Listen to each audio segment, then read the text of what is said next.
Alarmantno, бројот на лица кои страдаат од алергии драматично расте.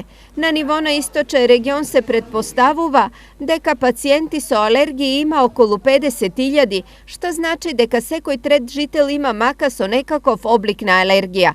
Само пред 5 години со алергиски проблеми биле 14% од населението, додека сега тој процент изнесува дури 30%.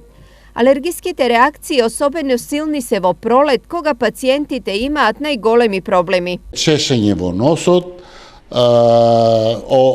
исто реагираат очи, уши, и во грлото се јавува одредена реакција како некое влакно или како нешто да има во самото грло и постојано тера на одредено чешкање.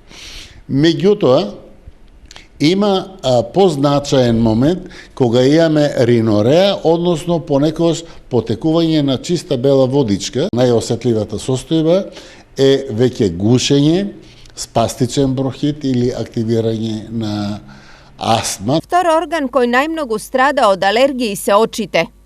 Најчести симптоми се солзење, печење, црвенило во очите, чувство на страно тело, на песок во очите, една лоша слика, и практично не може да функционират на нашите пациенти нормално.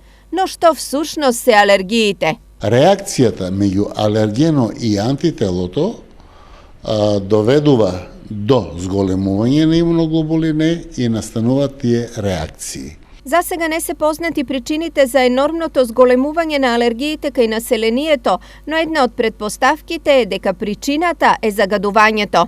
Имено поради се поголемата загаденост, растенијата продуцираат повеќе и поагресивен полен за да се заштитат, а тоа предизвикува силни дразби кај органите за дишење и гледање.